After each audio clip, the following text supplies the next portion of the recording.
नमस्कार। आज पदयात्रा का 28वां दिन है और हम हैं angel senior secondary school Ambala में। यहाँ हम बच्चों से बात करेंगे शुद्ध भोजन के बारे में। Thank you so much, sir, for coming here in this wonderful journey of yours. We will try that we can join you in this awareness program. मेरा नाम गौरव त्यागी है और मैं एक पदयात्रा पर हूँ जिसका नाम है भारत अन्न-शुद्धि पदयात्रा, ताकि देश में हर किसी को शुद्ध भोजन उपलब्ध हो। ठीक है, यही पदयात्रा का उद्देश्य है।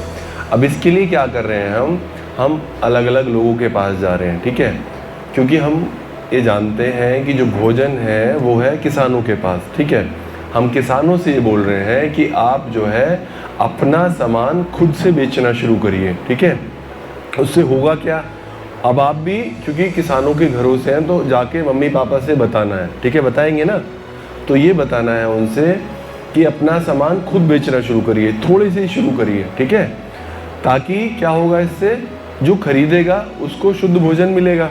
अच्छा घी मिल सकता है, अच्छा तेल मिल सकता है, अच्छे दाल मिल सकती है, चावल मिल सकते हैं।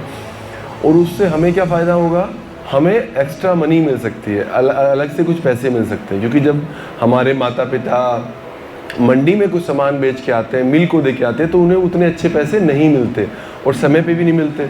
लेकिन अब क्या हो रहा है ना बच्चों, बड़े शहरों में बीमारियां बहुत बढ़ रही हैं। ठीक है, खास तौर से खाने पीने की वजह से, और बड़ों गाँवों में भी रही हैं, कस्बों में भी रही हैं। जो अपनी पढ़ाई में एक्सेल करना चाहते हैं ना, तो प्लीज़ जंक फूड छोड़ देना। समझ में आई बात? ये क्यों बोल रहा हूँ मैं? जंक फूड जो है आपके फोकस को ख़राब कर देता है, आपकी परफॉर्मेंस को ख़राब कर देता है, आपके नर्व सिस्टम को ख़राब कर देता है, आपके आइडियाज़ को ख़राब कर देता है, आपके थॉट प्रोसेस को ख़राब कर देता है। समझ में आ रही बात? कितने बच्चे एक बार हेड मैं काउंट कर लूँ जरा एक बार, पूरी तरीके से छोड़ने वाले, और फिर मैम को पता रहेगा। देख लेना, ये अगर ताकत नहीं हो तो नहीं उठाना। हाथ उठाओ, कौन कंप्लीटली छोड़ सकते हैं, और फिर उसके बाद कभी खाएंगे नहीं वो। 1 2 3 4 हाथ ऊंचे, मैं तो कैसे काउंट कर पाऊंगा?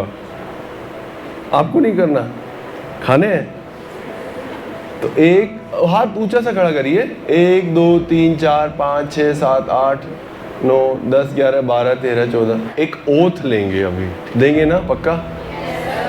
हाथ ऊपर खड़ा करके, मैं देश में सभी को शुद्ध भोजन उपलब्ध हो, इसके लिए हमेशा प्रयास करूंगा या करूंगी।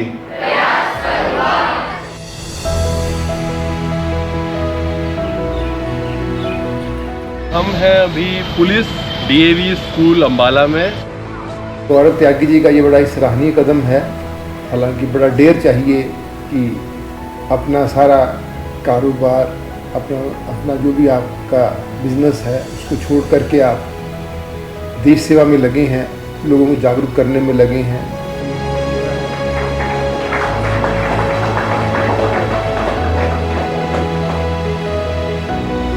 कितने बच्चे हैं जिनको लगता है जो वो खा रहे हैं उसको कितना वो दिक्कत है, ऐसे करते हैं आपका? ठीक है, शुद्ध भोजन होता है सिर्फ फार्मर्स के साथ पास उपलब्ध। ठीक है, तो हम लोगों से, किसानों से बोल रहे हैं कि आप अपना सामान खुद देना शुरू करिए, खुद से। इस देश में हर किसी को शुद्ध भोजन मिले। मैं ये शपथ लेता हूँ या लेती हूँ कि देश में सभी को शुद्ध भोजन उपलब्ध हो, इसके लिए मैं अपनी सामर्थ्य के अनुसार प्रयास करूंगा। मैं हूँ अम्बाला से बिल्कुल बाहर। अब हम चलेंगे कुरुक्षेत्र की ओर, और ये काफिला कन्याकुमारी की ओर बढ़ रहा है। लोग हमारे साथ जुड़ रहे हैं, हमें प्यार कर रहे हैं।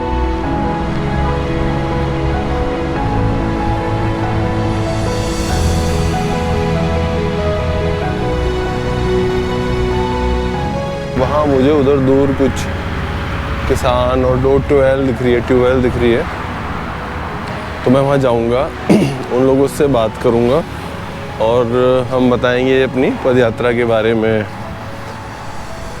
हम बात करेंगे भोजन के बारे में, हम बात करेंगे कैसे वो अपनी फसल बेचते हैं।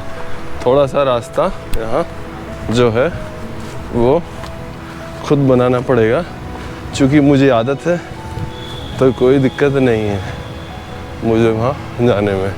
मेरे लिए ये एकदम हाईवे जैसी सड़क है। वो रास्ता था और मैंने मिस कर दिया, वो थोड़ा आगे भूल गया तो आगे निकल गया। तो देखिए कितना बढ़िया रास्ता, ये धान लगा हुआ है और ये खेत अभी खाली है। तो अम्बाला से कुरुक्षेत्र की ओर चलते हुए मैं आ गया हूँ गांव समालखी में। मेरे साथ अगल बगल 2 किसान हैं जिनसे हम बात कर रहे हैं और हम बैठे हैं जामुन के पेड़ के नीचे। ये इस पे नीचे जामुन नहीं, लेकिन ऊपर बहुत सारी जामुन लगी हुई हैं। हम हमेशा ऐसी चीज़ों के पक्षधर रहे हैं और अब सभी लोग जानते भी हैं इस चीज़ को कि हमें कोशिश करनी चाहिए कि जो अपने यहाँ का लोकल फ्रूट्स होता है ना, उसका इस्तेमाल करना चाहिए, ना कि हमें देश विदेश के दूसरे फलों की तरफ ज़्यादा आकर्षित होना चाहिए। अब जैसे अगर आप यहाँ रह रहे हैं आसपास में, दिल्ली एनसीआर में, क्या उत्तर भारत में कहीं भी, तो जामुन आपको मिलेगी खाने के लिए।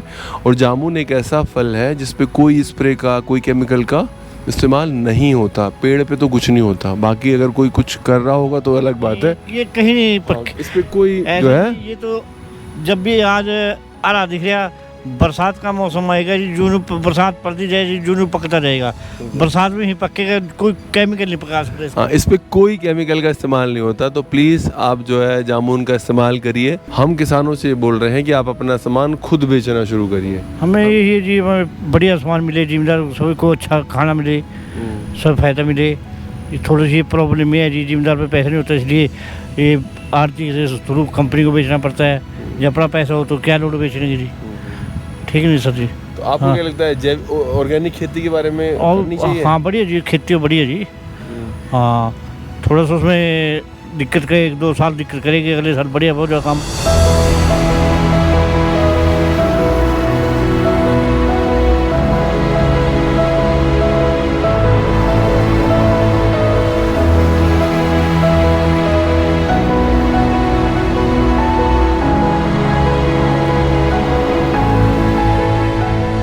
अम्बाला से शुरू होकर आज पदयात्रा पहुंच गई है शाहबाद।